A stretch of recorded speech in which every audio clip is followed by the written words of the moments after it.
네, 할렐루야. 네, 오늘 함께 나눌 말씀은 마태복음 10장 1절에서 4절 말씀이고 제목은 열두 제자의 부르심, 열두 제자의 부르심이라는 제목으로 함께 말씀을 나누려고 합니다. 여러분, 누군가의 이름을 부른다는 것은 기쁘고 행복한 일이지 않나 생각합니다. 이 말에 동의하십니까? 자, 한번 상상해 보겠습니다. 예를 들어서 여러분들의 손주들을 딱 부르실 때 어떤 마음으로 부르십니까? 어떤 마음으로? 네, 그렇죠. 사랑스러운 마음. 대부분의 사람들은 기대에 찬 밝은 얼굴과 그리고 목은 앞으로 쭉 빼면서 구수한 감탄사와 함께 아이고 우리 강아지 이렇게 하면서 부를 겁니다. 그때 부름받은 우리의 손주들은 가장 행복한 목소리로 할머니, 할아버지 하며 이제 달려올 것입니다. 맞습니까? 아니면 우리 연애 시절로 한번 돌아가면 어떻겠습니까? 딱 보니까 조금 전과 다르게 갑자기 얼굴이 확 굳어지시는데, 그죠? 참 그러면 안 되는데도 불구하고 마음대로 안 되는 것 같습니다. 자, 그럼 다른 예를 한번 들어보도록 하겠습니다. 대부분의 사람들은 이 사랑하는 사람의 이름을 부를 때 이 설렘과 어떤 힘이 생깁니다. 자, 군대에서 이 공수 훈련이나 유격 훈련 시 이 높은 곳에서 뛰어내리기 전에 교관이 질문을 합니다. 누구누구 훈련병 사랑하는 사람이 있습니까? 이렇게 묻습니다. 그럼 이제 긴장한 훈련병은 네, 있습니다. 이렇게 답을 합니다. 그러면 교관은 명령을 합니다. 그 사랑하는 사람의 이름을 부르고 하강. 그러면 훈련병은 이 사랑하는 사람의 이름을 외칩니다. 어머니 아니면 영자야 하고 뛰어내립니다. 그만큼 이 사랑하는 사람의 이름을 부르면 없던 힘과 용기가 생깁니다. 하지만 반대의 경우도 있겠죠. 아줌마 일로 와 보세요. 이어폰 내가 어디서 버럭버럭이야. 못생겨가지고. 이렇게 부른다면은 여러분들의 기분은 어떠시겠습니까? 참 거시기하죠. 왜냐하면 이 부르는 사람의 마음이 이미 거시기하기 때문에 내 마음도 거시기한 것입니다. 이렇게 누군가의 이름을 부른다는 것은 기대가 될 수도 있고 반대로 불편이 될 수 있습니다. 그런데 예수님께서 12 제자를 부르실 때 어떤 마음으로 어떤 심정으로 부르셨을까요? 이에 대한 답은 예수님께서 제자들을 부르신 이유를 알면 그들을 향한 예수님의 마음을 알 수 있습니다. 만약 예수님이 그들을 훈계하기 위해서 뭔가 못마땅해서 부르셨다면 예수님의 마음은 비통했었을 것입니다. 반대로 예수님이 그들에게 사명을 주시기에 부르셨다면 예수님의 마음은 소망과 기대가 있었을 것입니다. 그래서 마태복음의 이야기 속에서 12 제자를 부르는 장면은 우리가 놓쳐서는 안 됩니다. 하지만 우리는 성경을 읽다 보면 이 제자들의 이름들이 나열되어 있기 때문에 그냥 지나치는 경우가 있습니다. 그렇다면 오늘은 이 본문의 사건을 통해서 예수님께서 그들을 부르신 이유가 무엇일까에 대해서 살펴보고 오늘날 저와 여러분은 남서울중앙교회당으로 부르신 이유, 어떤 마음으로 부르셨는지 살펴보도록 하겠습니다. 먼저 이 본문의 배경에 대해서 살펴볼 텐데요. 마태복음 10장은 예수님께서 12 제자를 부르시고 이스라엘로 파송하기 직전에 사역의 원칙, 즉 몇 가지 중요한 지침들을 가르치고 있는데요. 자, 1절에서 4절 말씀을 보시면 예수님은 12 제자를 부르시고 그들에게 자신의 권능을 주십니다. 자, 여기서 말하는 권능은 무엇입니까? 1절 말씀에 따르면 귀신을 쫓아내고 모든 병과 모든 약한 것을 고치는 능력을 주셨습니다. 그런데 그 능력은 누구에게 주셨습니까? 2절에서 4절 말씀을 보면 그 능력을 받은 12명의 이름들이 기록되어 있는 것을 확인할 수 있습니다. 자, 오늘은 시간 관계상 한 사람 한 사람 살펴보기에는 어렵겠지만 그래도 12명의 이름들에 대해서는 우리가 알 필요가 있습니다. 자, 우리 2절에서 4절 말씀 우리 12명의 제자의 이름이 어떻게 되는지 우리 2절에서 4절 말씀 함께 읽도록 하겠습니다. 시작. 12 사도의 이름은 이러하니 베드로라 하는 시몬을 비롯하여 그의 형제 안드레와 세베대의 아들 야고보와 그의 형제 요한, 빌립과 바돌로메, 도마와 세리마테, 알페오의 아들 야고보와 다데오, 가나나인 시몬 및 가롯 유다 곧 예수를 판 자라. 아멘. 자, 여러분, 12명의 이름들 중에서 우리가 많이 들었던 이름도 있지만 반대로 낯설은 이름도 있습니다. 그런데 참 재미있는 사실은 제자들의 명단에 대한 몇 가지 특징들이 있는데요. 그 특징들에 대한 성경학자들의 의견을 종합해 보면 먼저 공통된 특징은 이 이름의 순서는 서열을 의미하지 않습니다. 이름의 순서는 서열을 의미하지 않습니다. 자, 평행본문 마가복음 3장과 누가복음 9장 그리고 사도행전 1장과 이 말씀을 비교해 보면은 이 제자들의 이름을 소개하고 있는데 그 소개하는 순서가 약간 차이를 나타난다는 것을 확인할 수 있습니다. 만약 이 이름의 순서가 제자들의 서열이었다면 마가나 누가도 동일한 순서로 기록했을 것입니다. 그래서 이름의 순서는 서열을 의미하지 않습니다. 하지만 이름의 순서에서 한 가지 공통점이 있는데요. 시몬 베드로가 12명 가운데 첫 번째이고 배신자 가롯 유다는 마지막으로 기록하고 있습니다. 자, 두 번째 이 제자들의 이름의 특징은 모두 평범한 사람들입니다. 자, 본문에는 이 12 제자의 명단을 공개할 때 그들의 경력이나 직업에 대해서 설명하지 않고 있습니다. 물론 우리는 다른 본문에서 누구는 어부 출신이고 누구는 세리 출신인 것을 알 수 있지만 오늘 읽으신 본문에서는 그러한 정보들을 의도적으로 생략하고 있습니다. 왜냐하면 예수님께서는 사람을 쓰실 때 특별한 사람보다는 비천해도 평범한 사람들을 들어 사용하시기 때문입니다. 그리고 마지막 세 번째는 이들 모두에게는 동일한 사명을 주셨습니다. 자, 우리는 마태복음 4장에서 어부였던 베드로와 안드레와 야고보와 요한, 그리고 마태복음 9장에서는 이 마태를 개인적으로 부르신 사건을 봤었는데요.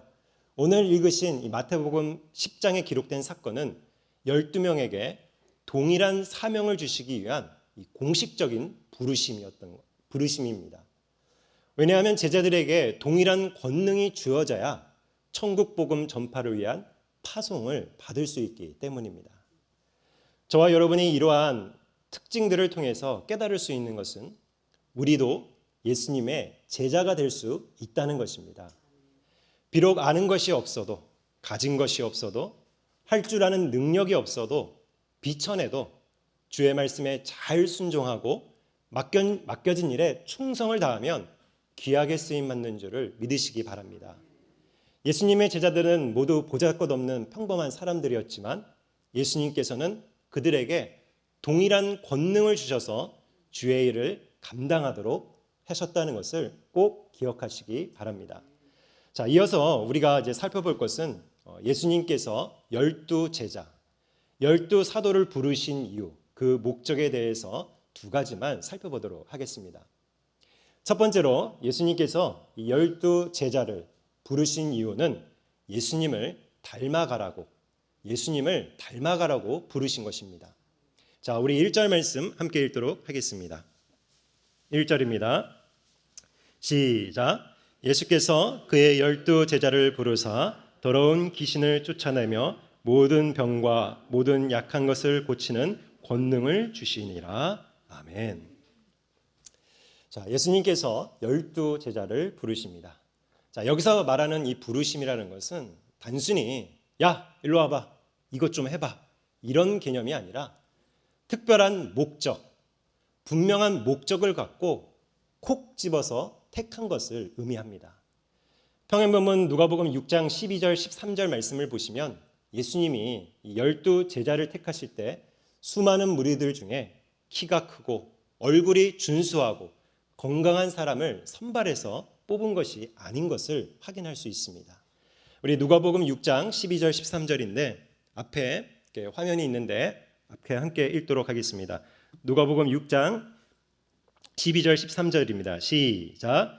이때 예수께서 기도하시러 산으로 가사 밤이 새도록 하나님께 기도하시고 밝음에 그 제자들을 부르사 그들 중에서 12를 택하여 사도로 칭하였으니. 아멘.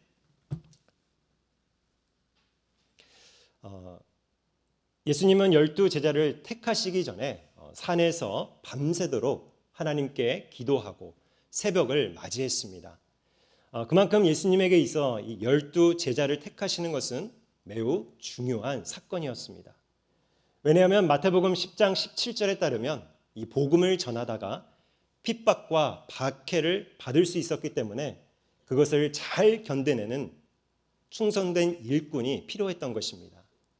그래서 예수님은 철야로 기도하신 후에 12명만 부르셔서 사도로서 사명을 잘 감당할 수 있도록 권능을 부어 주셨던 것입니다. 자, 그럼 여기서 말하는 권능은 무엇일까요? 사도행전 1장 8절 말씀에 따르면 눈으로 보시면 좋을 것 같아요. 부활하신 예수님은 승천하시기 전에 제자들에게 오직 성령이 너에게 임하시면 너희가 권능을 받고 예루살렘과 온 유대와 사마리아 땅 끝까지 이르러 내 증인이 되리라고 말씀하셨습니다. 쉽게 말해서 이 권능이라는 것은 땅 끝까지 복음을 전하는 데 필요한 모든 능력, 즉 섬기는 데 필요한 모든 것을 아낌없이 주시겠다는 것입니다. 왜냐하면 제자들이 주의 일을 감당할 때 자기 마음대로 행할 수도 있지 않겠습니까? 그래서 예수님께서는 내가 너에게 보여준 그대로 긍휼의 마음으로 가르치고 전파하고 고치는 사역들을 잘 감당하라고 그 권능을 주신 것입니다. 결국 12사도의 사명은 예수님을 닮아가는 것입니다. 왜냐하면 예수님을 닮아야 예수님처럼 생각하고 예수님처럼 말하고 예수님처럼 실천할 수 있는 것입니다. 사랑하는 성도 여러분, 사랑하면 닮는다는 말이 있습니다. 한 번쯤은 들어보셨을 거라 생각합니다. 실제로 미국의 한 대학 교수가 이 말이 맞는지 안 맞는지 연구를 했는데요. 그 결과가 참으로 흥미롭습니다. 사랑하는 사람은 서로 닮아간다고 합니다.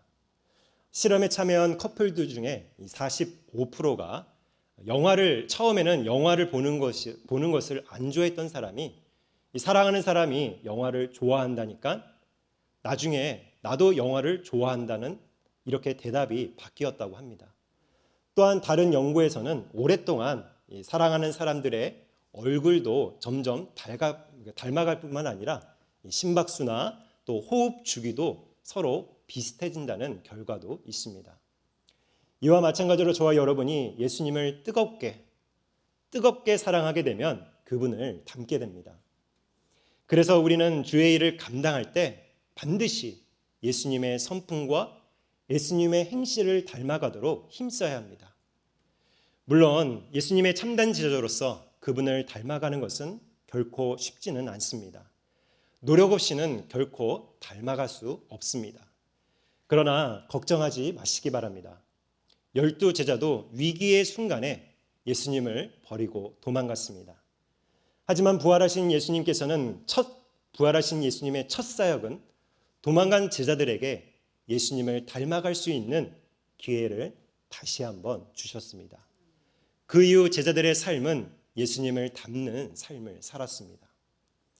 또한 사도 바울도 믿음이 흔들리는 갈라디아 교회 성도들에게 자신의 사역의 목적을 편지에 썼는데요. 우리 갈라디아서 4장 19절 말씀 함께 읽도록 하겠습니다. 시작.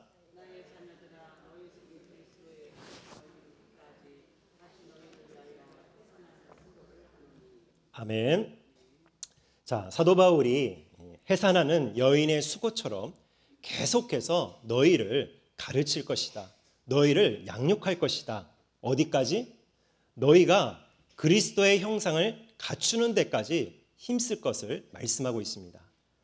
쉽게 말해서 사도 바울의 사역의 목적은 성도들이 예수님을 닮아가도록 섬기는 것이 그의 사역의 목적인 것입니다.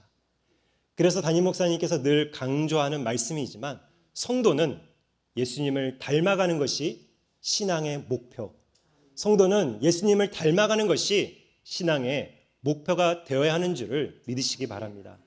사랑하는 성도 여러분, 혹시 주의 일을 감당하는 데 있어 누군가가 마음을 괴롭게 하면 예수님을 닮아가십시오. 그러면 평안을 주실 것입니다. 주의 일을 감당하는 데 있어 염려와 불안과 좌절 앞에 있다면 예수님을 닮아가십시오. 그러면 감사를 주실 것입니다. 주의 일을 감당함에 있어 슬픔과 우울로 고민이 된다면 예수님을 닮아가십시오. 그러면 기쁨을 주실 것입니다. 이 사실을 믿으십니까? 그렇다면 예수님이 주신 권능으로 끝까지 예수님을 닮아가며 승리하는 복된 성도님들이 되시기를 예수님의 이름으로 소망합니다. 자, 우리 두 번째로 제자들을 택하신 이유는 교회를 세우기 위해 부르셨습니다. 무엇을 세우기 위해요? 교회를 세우기 위해 부르셨습니다.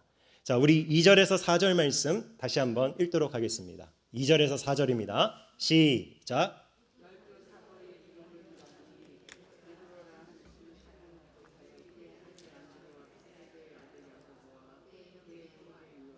빌립과 바돌로메와 도마와 세리마테, 알포의 아들 야고보와 다데오, 가나나인 시몬 및 가룟 유다 곧 예수를 판 자라. 아멘. 자, 지난주에 우리가 마태복음 9장 36절 말씀을 봤을 때 당시 이스라엘 백성들은 이 목자 없는 양같이 고생하며 뿔뿔이 흩어져 있었습니다. 그런데 제자들이 예수님께 일꾼을 보내달라고 요청을 합니다. 그래서 예수님께서는 이 구약의 12지파에 상응하는 12사도를 세우셔서 새 이스라엘을 이끌 지도자들을 세우셨습니다. 그런데 예수님께서는 마태복음 16장 18절에서 베드로에게 교회를 반석 위에 세우시겠다고 말씀하셨습니다. 우리 화면 앞에 있는 마태복음 16장 18절 함께 읽도록 하겠습니다. 시작. 또 내가 내게 이르노니 너는 베드로라. 내가 이 반석 위에 내 교회를 세우리니 음부의 권세가 이기지 못하리라. 아멘. 우리 이어서 에베소서 2장 20절도 함께 읽도록 하겠습니다. 시작. 너희는 사도들과 선지자들의 터 위에 세우심을 입은 자라. 그리스도 예수께서 친히 모퉁이 돌이 되셨느니라. 아멘. 자, 우리는 이 구절들을 통해서 교회가 이 땅 가운데 어떻게 세워졌는지 우리에게 말씀하고 있습니다. 예수님께서는 이 반석 위에 교회를 세우셨습니다. 자, 여기서 말하는 반석이라는 것은 어떤 특정한 사람, 사도 베드로를 의미하는 것이 아닙니다. 여기서 말하는 반석은 이 사도 베드로가 사도들을 대표해서 고백한 신앙 고백, 즉 주는 그리스도시요 살아계신 하나님의 아들로 믿는 신앙 고백을 의미합니다. 그렇다면 이 반석 위에 교회를 세우시겠다는 것은 예수님을 하나님의 아들로 신앙을 고백한 이 사도들의 고백을 기초로 해서 교회를 세우시겠다는 것입니다. 다시 한번 말씀드리겠습니다. 반석 위에 교회를 세우시겠다는 것은 예수님은 나의 주님이시고 하나님이십니다라고 고백하는 사도들의 그 고백을 기초로 해서 교회를 세우시겠다는 것입니다. 결국 예수님의 이 말씀이 그대로 실현되었기 때문에 12사도들과 이 선지자들 터 위에 교회가 세워지게 되었습니다. 그런데 이 진리는 변했을까요? 변하지 않았을까요? 네, 당연히 진리는 변하지 않았습니다. 그래서 2000년 전의 사도들의 신앙 고백과 동일한 신앙 고백을 한 저와 여러분은 예수님의 몸된 지체로서 남서울 중앙교회당으로 부름을 받은 것입니다. 그렇다면 사도들과 동일한 신앙 고백을 하고 있는 우리 교회의 저와 여러분의 사명은 무엇일까요? 예수님께서 12사도를 부르신 이유, 그 목적을 알면 정답이 나오겠죠. 자, 물론 우리는 오늘날 사도의 직분은 더 이상 유효하지 않지만 교회는 사도성, 교회는 사도성을 갖습니다. 쉽게 말해서 12사도들이 이루지 못한 남은 과업들을 교회의 몸된 지체로서 저와 여러분이 계승해야 하는 것입니다. 사랑하는 성도 여러분, 우리의 주님께서는 저와 여러분을 남서울중앙교회당으로 부르신 이유가 있다고 믿으십니까? 정말 믿으십니까? 그렇다면 우리는 주님의 그 부르심에 바르게 반응해야 되는 줄을 믿으시기 바랍니다. 궁극적으로 저와 여러분을 교회로 부르신 이유는 바로 종말론적인 회복, 창조의 회복을 위해 부르신 것입니다. 여기서 말하는 회복은 조금 넓은 의미로 이해를 하셔야 합니다. 예수님을 믿지 않던 자가 믿는 것도 하나님과의 관계에 있어서 회복이고, 병든 자가 치유되는 것도 회복이고, 마음이 괴로웠던 자가 기쁨이 넘치는 것도 회복이고, 관계의 문제가 풀어지는 것도 회복인 것입니다. 혹시 성도님들 삶 가운데 다시 회복해야 할 것이 있습니까? 하나님과의 관계를 회복하셔야 합니까? 이웃과의 관계를 회복하셔야 합니까? 아니면 내 가정의 믿음, 내 마음의 상처, 내 건강의 문제, 나의 물질의 문제, 나의 영적인 문제가 회복되셔야 합니까? 그렇다면 오늘 예수님께서 저와 여러분 몸된 지체로서 부르셨다는 것을 확신하시면서 주의 그 사명들을 충실히 감당하셔야 합니다. 사도들이 보여줬던 것처럼 가르치고 전파하고 고치는 그 사역들을 우리도 기쁨으로 그 사역을 계승해야 합니다. 왜냐하면 저와 여러분은 사도들의 그 신앙 고백 터 위에 세워진 아름다운 남서울 중앙교회당이기 때문입니다. 그렇다면 저와 여러분이 예수님의 부르심에 어떻게 해야 바르게 반응할 수 있겠습니까? 종교인들처럼 예배의 자리만 채우지 마시고 참된 제자로서 영과 진리로 예배하시기 바랍니다. 종교인들처럼 오늘 말씀 좋네 이렇게 하지 마시고 참된 제자로서 그 말씀대로 실천하며 가르치는 데 힘쓰십시오. 종교인들처럼 나에게 주어진 직분을 거부하지 마시기 바랍니다. 참된 제자로서 불쌍한 자를 겸손히 도우시기 바랍니다. 종교인들처럼 내가 주인이 되어 왕이 되는 것이 아니라 참된 제자로서 예수님을 왕으로 모시기 바랍니다. 이제 일주일의 반이 지났습니다. 기대에 찬 예수님의 부르심에 신실하게 반응할 준비가 되셨습니까? 그렇다면 예수님을 닮고자 힘쓰시고 또 예수님처럼 회복하는 선한 일에 힘쓰시는 우리 남서울중앙교회당 성도님들이 되시기를 예수님의 이름으로 축원합니다. 아멘. 우리 함께 기도하도록 하겠습니다. 오늘 함께 받으신 말씀을 위해서 함께 기도해 주시고, 오늘 우리가 주님께서 여러분을 교회의 몸된 교회로서 부르셨습니다. 그런데 우리는 그 부르심에 정직하게 반응하고 있나 스스로 돌아보시면서 혹시 우리의 모습 속에 우리가 주님의 부르심에 내가 정직하게 반응하지 못하고 내 뜻대로 살아간 그 모습들이 있다면 오늘 이 시간 주님의 부르심에 정직하게 반응하며 내 자신이 예수님을 닮아가는데 더욱더 힘쓰고, 또 저와 여러분이 교회로 창조의 회복을 우리 교회로 부르셨다는 것을 확신하면서 우리 남서울중앙교회당이 또 선한 주의 일에 힘쓰는 아름다운 복된 교회가 될 수 있도록 함께 기도하도록 하겠습니다. 우리 주여 한번 외치고 기도하겠습니다. 주여!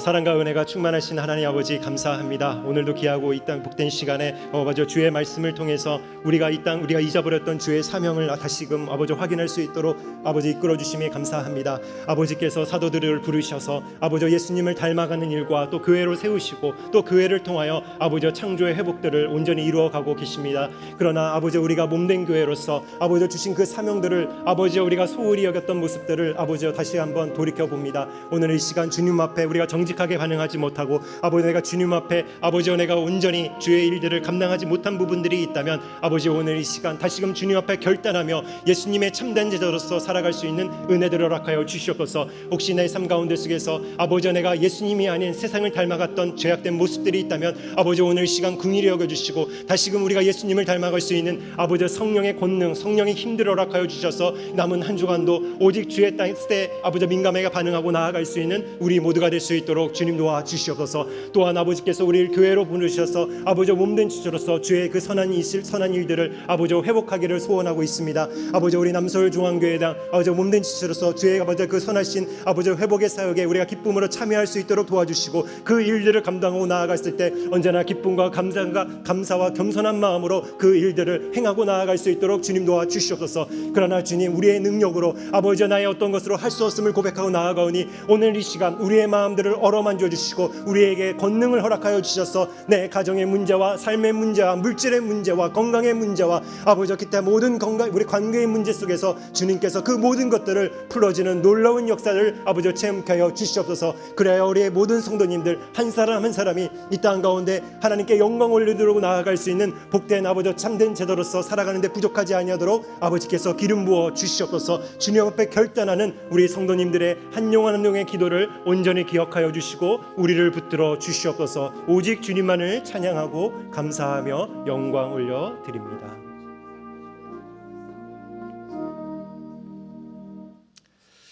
사랑의 주님 참으로 감사합니다. 오늘 귀한 이 시간을 통해 우리가 잊어버렸던 주님의 그 사명, 주님의 부르심을 다시 한번 돌이키기를 소망합니다. 그동안 주님께서 우리 남서울 중앙교회당으로 몸된 지체로 부르셨음에도 불구하고 우리가 예수님을 닮아가지 않고 주의 선한 일들을 행하지 못했음을 아버지여 용서하여 주시옵소서. 오늘 이 시간 주님 앞에 다시 결단합니다. 각자의 삶의 영역에 있어서 예수님을 닮아가는 일에 더욱더 힘쓸 수 있도록 도와주시고 또 교회를 통해 창조의 회복을 힘쓰는데 우리가 결단할 수 있는 은혜들을 허락하여 주시옵소서.